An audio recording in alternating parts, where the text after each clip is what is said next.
This is the Partnership for the Arts talk show, where we talk art.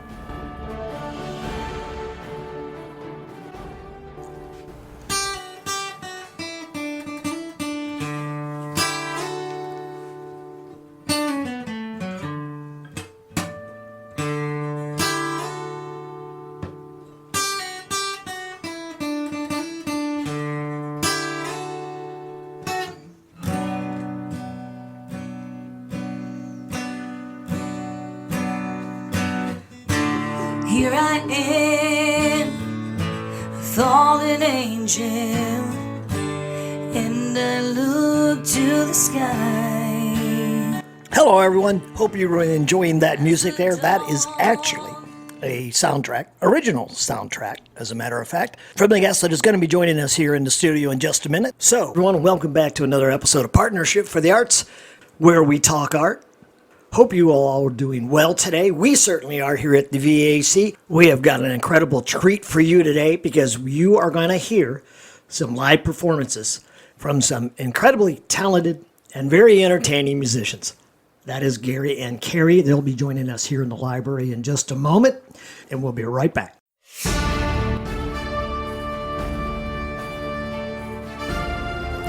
This is Partnership for the Arts. Come join us as we explore the worlds of art. You can find all of our episodes on our Facebook page, Partnership for the Arts Group Talk Show, or on our newest website, pftatalkshow.org. This show is recorded at the Visual Arts Center in Punta Gorda, Florida.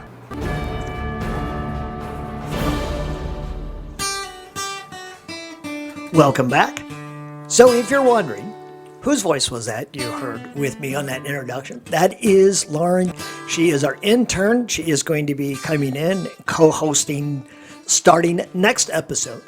But if you can't wait to then, you can certainly go to our Facebook page or our website, and you can hear Lauren as we did a little intro interview with her about that amazing brainiac of a young lady.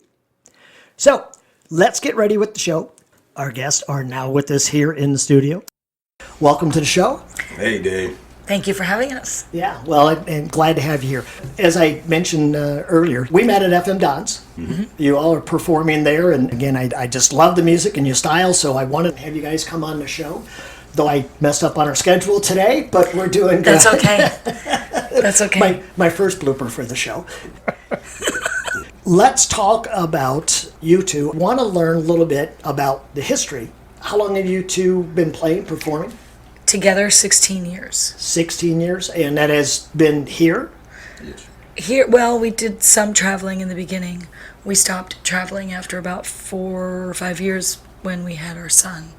But we were traveling a lot. See, we went up to Massachusetts there for a bit, and then we went to Texas as well. We also played in Michigan there, didn't we? We did. And with Key West, we was there a lot. They're not going to believe you if you use that accent. Yeah, we were joking earlier before the show about having an accent filter. We don't have one. No, he doesn't have one, and he thinks he can just pull any accent So out. where did you two meet? Treasure Island. Treasure Island. I found my treasure at Treasure Island. There you go. We met at a band rehearsal. He was filling in for a guitar player in a band I was in, and he played with the keyboard player from my band in another band. And we hired Kerri to sing backup in the studio on one of Jim Morrison's recordings, and Gary was sparks were flying, Dave. It was the most amazing thing. Love was in the air. Yeah. It was like with one touch, 1,000 quivers, and here we are. Oh, God. 16 years later. Yes, he was the lead guitar player for Jim Morris back years ago. Wait. You were? Yes. That's that eyebrow thing we were talking about. You got your eyebrows way up. Yeah. Jim Morris. You know who Yes. Jim Morris Yes. is? Jim Morris. Yeah, he was he was the lead guitar player for 7 years. Excellent. Yes. And So a lot of people that we know are, Jim Morris fans to this day, even after his untimely passing. So Yeah. So how did you get involved with Jim Morris then? well, prior to that, I moved to Punta Gorda, Florida, because I was living in Las Vegas, Nevada, with the Platters, Monroe Powell. And Wilson Williams came in after I'd been with them for a while, and he was making home here in Punta Gorda. So he opened a restaurant club at the old Reflections at the Ramada Inn, and I moved here lock, stock, and barrel, bought a house, and settled in, and ultimately had to go to work on the side with Donnie Brown at DB Sound. And Jim happened to be looking for a guitar player, and Donnie and Ronnie suggested that I talk to him. I went on a gig with him and stayed to it. And Wilson and Versil and Al and everybody, of course, kept on with their doings, and I parted ways and went with Jim, and it just afforded me the most wonderful life I could have. It introduced me to Kerri. He had a CD release party, asked me to do a solo, and I didn't know which end to blow on as far as just, stand there with a guitar and try, but I did, and it was at Bernard's place at Burt's, and he put me to work. And then when I went and worked with Kerri and her band, and she worked and did the stuff in the studio, it was funny because I was engineering and she nailed it in the first take, and I said, do that again. I made her do it over and over and over. I was there for 9 hours for 5 songs. I didn't want her to leave, but we would have been done. We would have been done in 2 hours. He kept me there an extra 7 hours. I was so exhausted. And I was like, are you sure? That sounded fine. Then from there, Dennis and Nancy out there at the Navigator, they were so kind, and that was Jim's home base. That's where he did his thing at the Navigator, and I got to do a solo gig there. And Kerri came along with me, and I begged and pleaded with her if she would sing with me. I think I would just be able to set the world on fire. And then we met Kip Lawrence out at Matt Lachey, and he said, hey, you guys need to come on down to Pine Island and play at the Jam. And we went, and we knew approximately 4 or 5 songs between 3. us. Well, 3, I exaggerate. 3 songs together. And we were to 1 or 2, and Barb and Scott Adams, who owned the saloon, they said, put down the book, your guys are going to start working here. And that was in 2004. Charlie hit. Yeah. And Charlie, yeah. Yep. And when we left there that night, we said, oh man, we got to learn 35 songs together. We're still working on them, but 2 they're weeks. coming together, Wow. So, by God's grace and mercy, we've been doing it. We still work down there on Pine Island. Well, now we work at the Low Key Tiki. At the Low Key, which Barb and Scott moved down to. But now Johnny and Aaron own that, so Right. yeah. And that's where we have our Rock on the Dock Songwriters Festival. It normally would be in June. We moved it to May, and then COVID-19 hit, so it got pushed. Yeah. So explain the Rock on the Dock Festival. Well, Barb and Scott down there, they wanted to have something going on off-season for the locals that would highlight original songwriters, and didn't have a stage to do it, and asked if we would host it because we had a lot of original music. And right there down the street was Jimmy Lewis, who wrote a lot for Waylon Jennings and had lots and lots of accolades. We set up and invited anybody that would want to play and Pat do their McCune. original music. Pat McCune, From Captiva. Yeah. unbelievable singer-songwriter. So the people would come and they would basically donate their talents, and the place would pack out and just to capacity. And we kept thinking, well, do you want to get some big dogs in here, a big roll-in stage and sound cut? No, we want to keep it small. And it has rolled on and on and on for 10 years. And one of the neatest blessings, again, Kerri's making me get up on the microphone and raise my eyebrows like she does. Anyway, I stand corrected.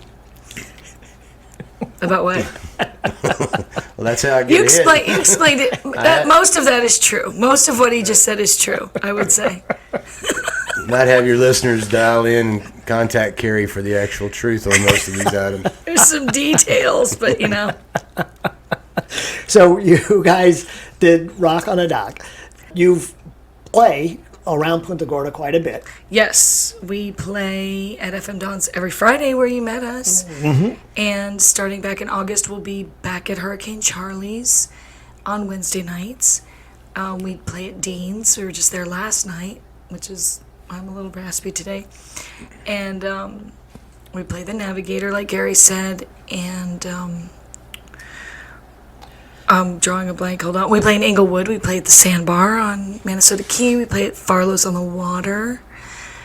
Is this the information you're wanting? Yeah, give a shout out to places there. We played at Burt's. Matt Lachey, we played there for the majority of the time we've been together. A lot of the places that I've listed, we've played at for 16 years. So That was going to be my next question. yes, a lot of them. Farlow's, Burt's, basically, but yeah. And then Navigator, 16 years, and then Had a now few Shauna and businesses Jesse in own between it. that we outlasted, that they had a good thing going and then either closed or whatever. Yeah, we've been over at the Sandbar. They've had a changeover, but Even down there at old Gus and Andy's place. I don't know. What oh, they we're call going it back now, to but they- All Star. We're going back to Gus and Andy's All Star. We played back at the old Boomers. Boomers. Yeah, he doesn't. We're not supposed to talk about that. And then so it's All Star now. We're playing at All Star. I've been very well informed. So we're going to be back there next month, and so that's going to be exciting. So we haven't been there in, I want to say, 10 years. Wow. One Yeah. sad thing, Dave, about this is that we have gotten groomed and blessed to be playing here at the Punta Gorda block party. Mm-hmm. And it's just gotten bigger and bigger and better love and better, that. bigger stage. I mean, we Yep. just really enjoyed that COVID situation. So I think they've talked about rescheduling it. but I No, they're don't not know. rescheduling it this year that I know of. I talked to Donna and Kevin about that, but we just started playing down in Fort Myers at a place called the Bimini Bait Shack. We were working there for a few gigs, but that's a neat place because we get to stand above the bar. The stage is above the bar, so that's fun. It's a fun place. You get to use your they have production swings. skills by hitting the remote on the boat that's in front of you. That has to ride. There's a boat there's a boat you have to Dodging move that up and mic down. stands out of It's the kind way. of crazy, You don't want to fall off that one, Dave. And we're also at the boathouse in Fort Myers. Chip the tooth for sure. I have a list. I can't. I know. I don't want to leave anybody out because That's okay. You can cover that list when we come I back. got it all. I think I hit it all. We're going to take a quick break, and we'll be back in just a minute. So everybody, hang on. All right, thanks, Dave. Hi, my name is Russ Emanuel. I'm the Director of Occupants, the Assassin's Apprentice and Caller, and you're listening to Partnership for the Arts. Okay, we are back, and I want to make sure I thank Russell Emanuel for that spot. Again, Russell Emanuel, as he mentioned there, anything, he is a movie director. We did an interview with him a while back. The biggest shows is, I guess, one of his biggest hits is The Occupants, which has won hundreds of awards at film festivals all over the world. Russell, good to have that commercial plug for you. We are sitting here with Gary and Kerri, musicians. And we've been talking about history of what you've been doing, fascinating the people that you have met and performed with. You have some CDs sitting out here, and one of them is titled 9/11, and that's an important one. Yeah, as I said earlier, I moved to Port Charlotte due to a fellow by the name of Cord Kostler. Well, actually it was through the Platters, but Cord was doing their bookings, and I was their guitar player, and we came to Charlotte County together.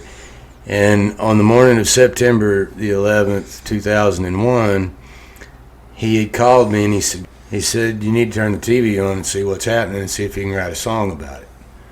So I turned the television on, and it was right before the second plane hit the tower. And I said a prayer, and about 15 minutes, pen and paper and a guitar, it just kind of came to me, and I wrote it. And it's dedicated to the firefighters and police officers and first responders, all the people that do what they do. And it made a really huge, enormous impact on me watching that. And I went over to Paul Cottrell's Music and Serious Fun, and he allowed me to record a demo of it. So then I gave it to Cord, and Cord blasted it out. And about the 15th or 16th of September, it said, U.S. songwriter commemorates 9/11 tragedy, Gary Harvey. And number 2 is Sting is working on something, Michael Jackson is working on something, and Stevie Wonder is working on something. And there was 26,000 hits in just that fast. Never made any money on it, didn't want to, but what I did sell went straight to the firefighters. And then when Kerri and I got together, we re-recorded it and added her on the harmony, and she did the vocal work and artwork as well. And that's just a real special song. And to this day, many of our police officer friends, firefighters, and the ones that, to me, are heroes, that is the song we do for them. And she also does an amazing version of the Star Spangled Banner on there as well. Excellent. That's what that was. Okay, so I'm definitely going to have to get a copy. Well, those are It's yours. Those are yours. Oh, well, thank you. I'm going to pay for it. So, no, that's incredible. I love that. That's a great story. And again, I didn't know that with CD. We had mentioned the song, but I didn't know all of that detail. That's fantastic. Yeah, it's well received, but it's kind of got a heavy overtone to it, and a lot of people want to move ahead. They don't want to think about it, or they were directly affected, but most of the people that were there, especially in our area, we have so many retired from that area, and they were there that day, and they had great loss. And it's an intense song, and from the heart. And I wouldn't brag on the vocals there that I did, but anyway, it's a good song, and we still do it. Well, it's something we shouldn't forget. No, we should not. We should remember that, because that danger is still there and present. Yes, it is. So, no, that's fantastic. Now, you had mentioned you wanted to talk about what happened next. Well, what happened then is with that gusto going and Kerri and I working along, I was working with Donnie, and one of Jim's biggest fans was John Wally. And John Wally is a gentleman from Southwick, Massachusetts. And he had one of his best friends. Restaurant there. And you'll notice here in Lashley Park, John Wally, the fourth stage, in memory of his son. Well, he put in a sound. He says, Rockstar. He always calls me Rockstar. He says, Rockstar, we got to put in a sound system. It's okay.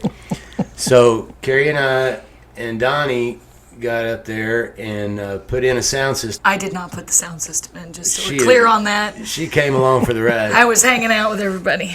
And no sooner than we got the sound system in and everybody happy and all of that, he hooked me up with the guitar of a lifetime, and it's that one right there.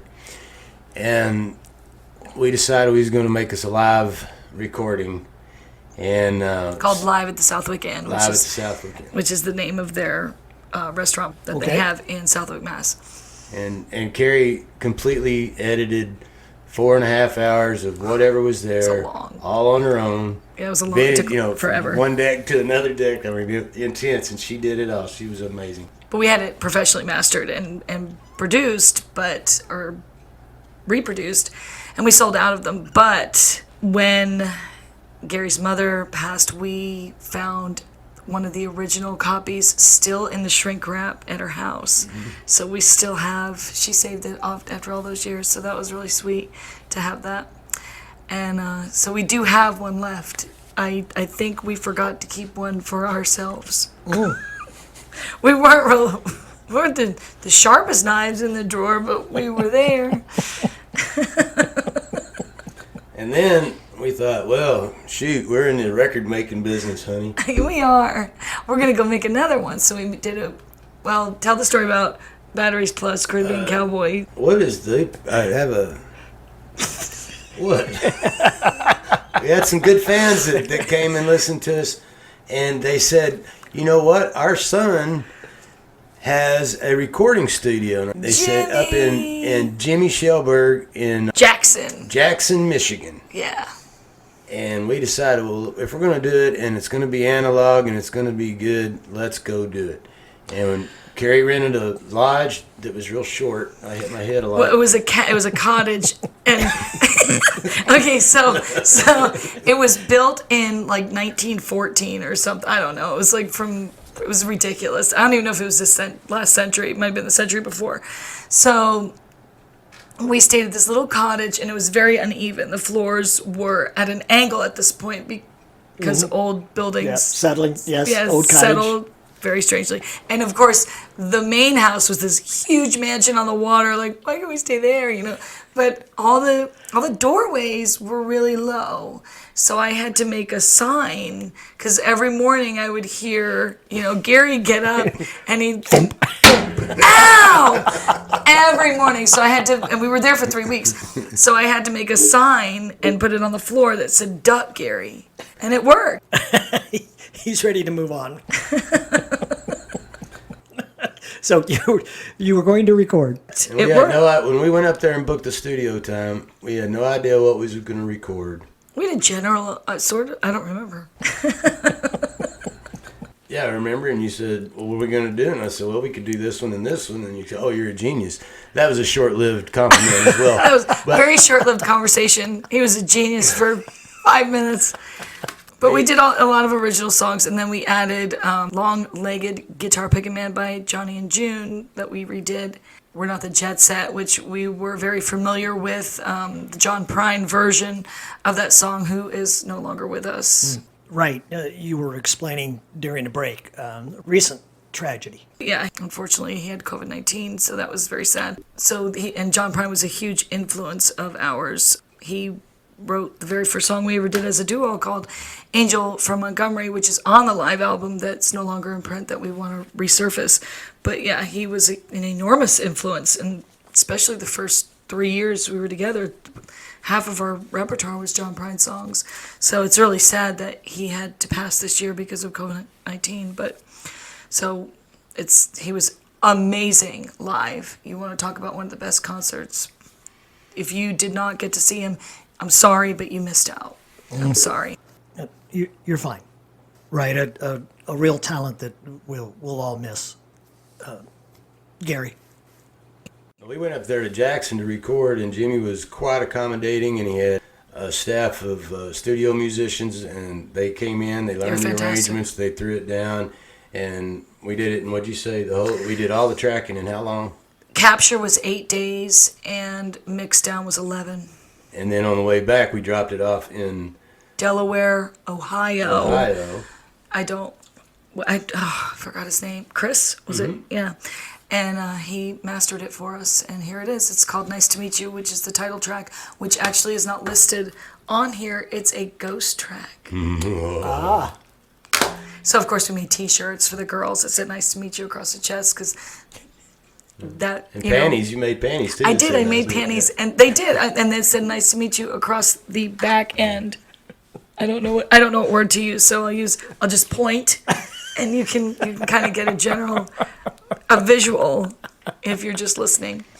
But moving along, and those sold well. Some of they were a big item in Key West, you know. They were huge. A lot of photo ops, yeah. But so Nice to Meet You is available on iTunes for those of you who don't need any coasters. And you're referring to when I was sitting here earlier and I said, oh, well, there's some CDs. And Gary says, yeah, they're good coasters.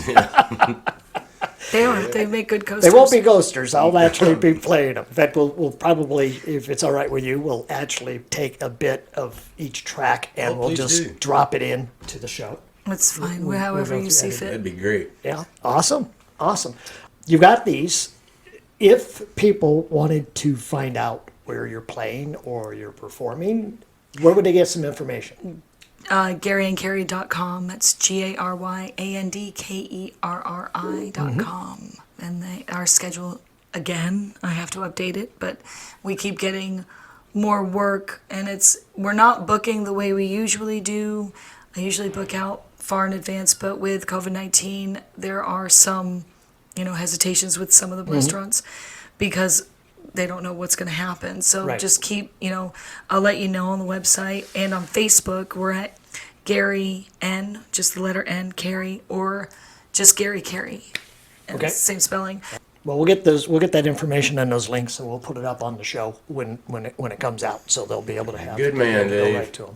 Thank Well, you, it's Dave. not just me. There's a whole other crew that works on all this. Well, thank them for us. Yeah.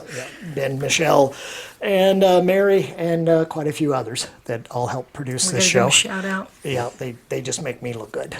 when I'm not making a complete fool of myself. But there we go. Oh, you're not making a fool of yourself, Dave. You obviously have never listened to any of the blooper reels at the end of some of those shows, have you? But anyway, moving on. There's other parts. We know what part not to say, don't we? We talked about that earlier. We talked about that earlier. But moving on. Oh, don't say your word. No. Was that my cue? Yeah, Was that my cue? Okay, we're going to take a short break. We definitely need to take a short break. So when we come back, we're going to get set up so you two can actually do a performance that we can record, and then we'll get the commercial. So everyone hold on, because you're going to hear some really good stuff. We'll be back in just a minute. Hi, I'm Lisa Wingate, author of Before We Were Yours, and today I've been enjoying Partnership with the Arts talk show. Okay, we want to make sure we thank Lisa Wingate for that commercial. If you are not familiar with Lisa's work, you should check it out. She is an author over 30 novels, and her latest novel, Before We Were Yours, is a New York Times bestseller. It has sold over 1.5 million copies. I'm sure much more since then. Wonderful, wonderful writer, and just a beautiful, all-around, very, very giving person. So, Lisa, want to thank you for that. Now, as promised, before we went to commercial, Gary and Kerri are now set up to do several-minute performance. It is one of my picks. I got to ask. It's not an original, but it is one of my all-time favorites. So I appreciate this whenever you two are ready.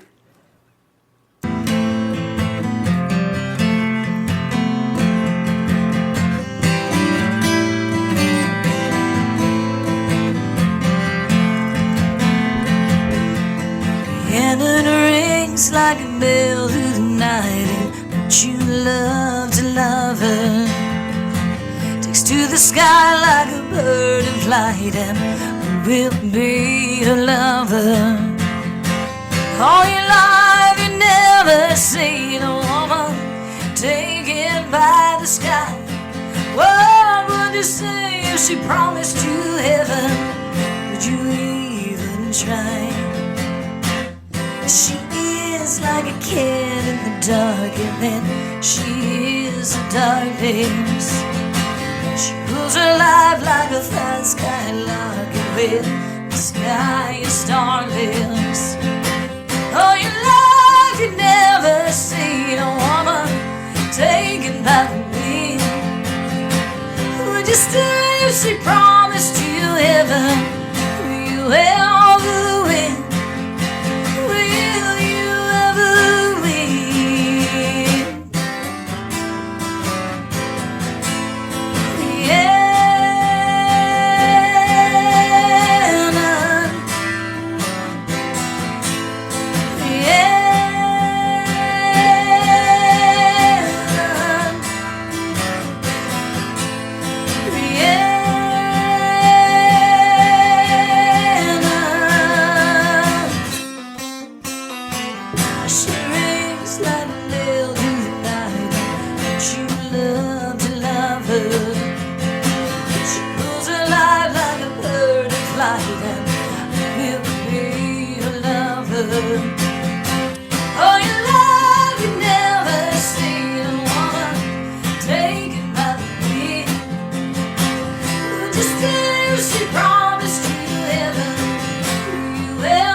bright skies.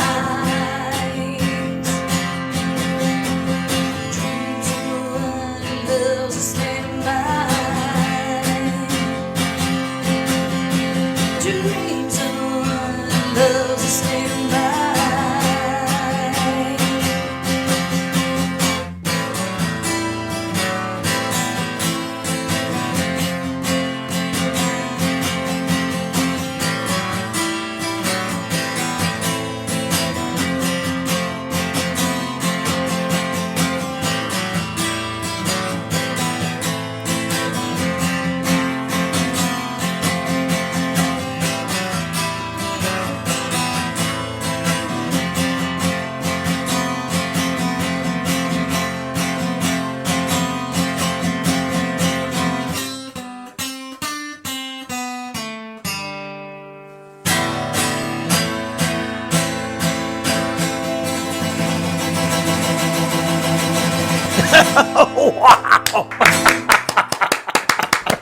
Beautiful.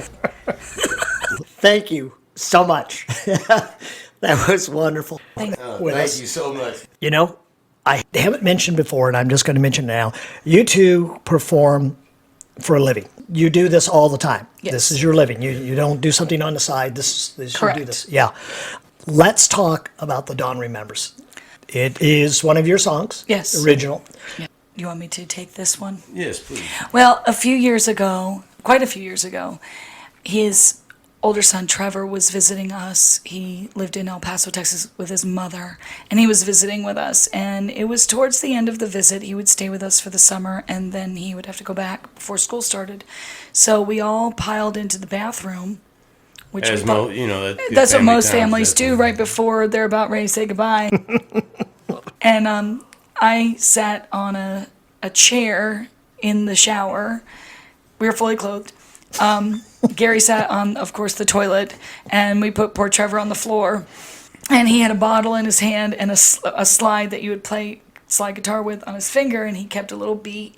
And Gary played the guitar, and Gary has a fascinating talent to just create a melody out of thin air that you've never really heard before. And he started creating that melody. Trevor was playing the bottle, and I kind of hummed along some pseudo lyrics.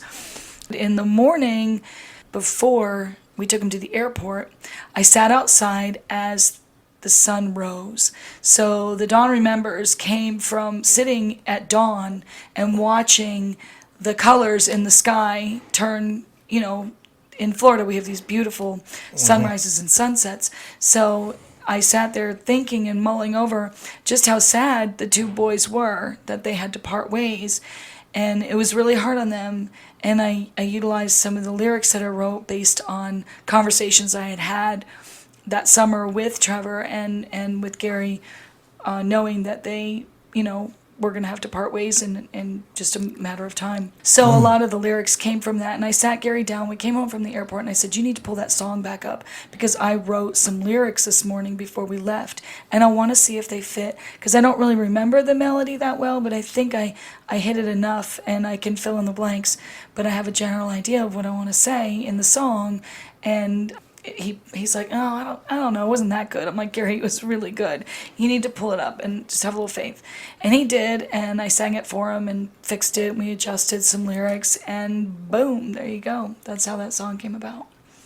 So it was kind of a little tribute to for him and his son. And I think a lot of people since then have used it for various reasons. I know that it has been used at a close, dear friend's funeral for her father, and just several people have a few weddings. Several weddings have used it, and it's just been, it's a touching song for people. It is. It's a beautiful song. So I'm glad that it resonates differently to different people, and that's kind of what you want to capture when you write. He was just a little boy, and now he's 28 and off in his own. Really, so that song kind of gives me the glue in between those visitations. So. Yeah, he was a grown man now, so yeah.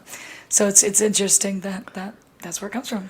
Wow. Well, thank you explaining that, because now you get the story behind the song, and that to me always makes the difference to something. And again, it's beautifully done.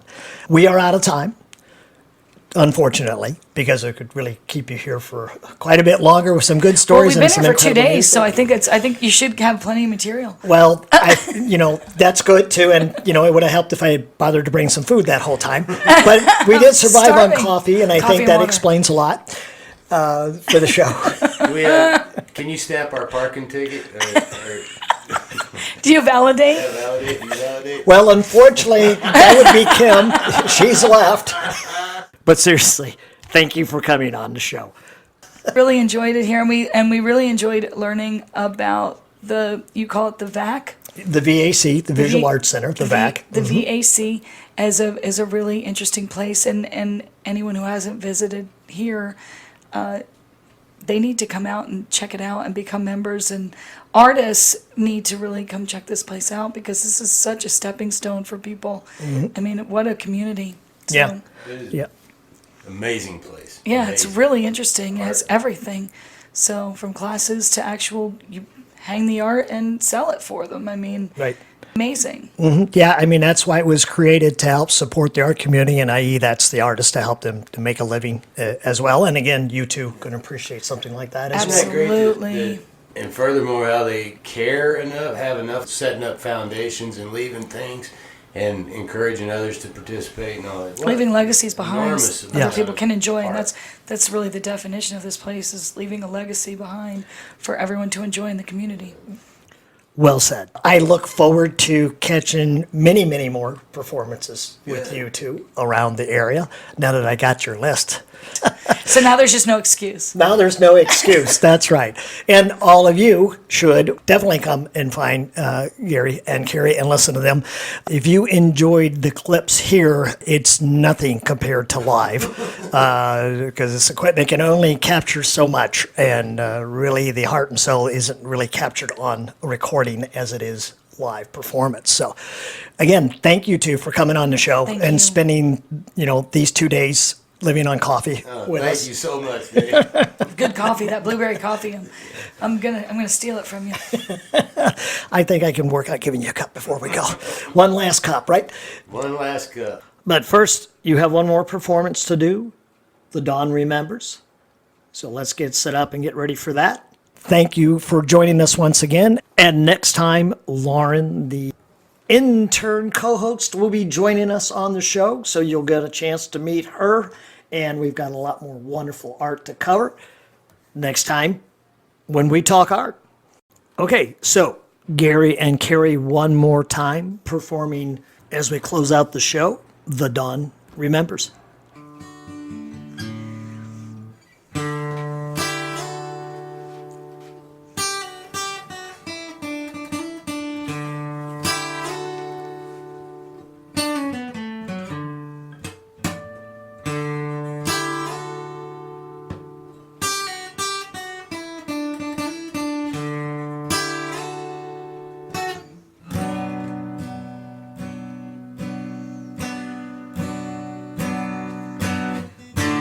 Here I am, fallen angel, and I look to the sky. And as the dawn turns gold from gray, still I'm wondering why. You're by my side, I find the way, and I turn to smile. With nowhere to hide, I can't believe that it all just seems worthwhile. But now you're here and I have to let you go. The dawn remembering, it's time to let you know. Now you're here and I wish that you could stay. The dawn remembering my love won't go away.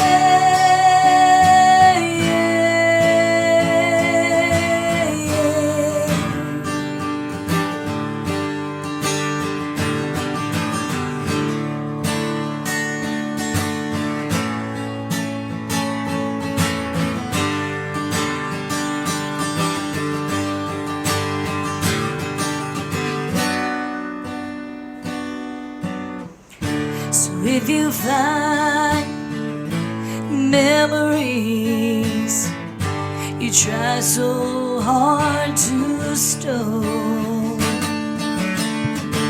keep in mind that when you leave, that I'll never let you go. And when you're gone, my love won't go away. This fallen angel is begging you to stay. But now you're here and I have to let you know that don't remembering my angel, I'll never let you go.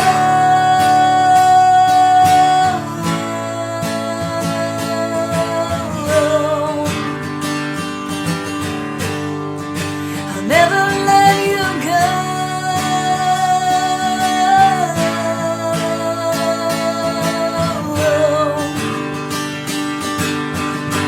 I'll never let you go.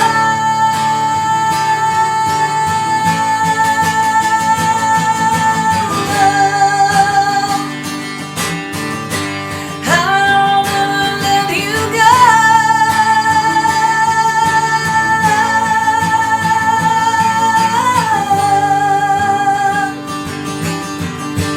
I'll never let you go.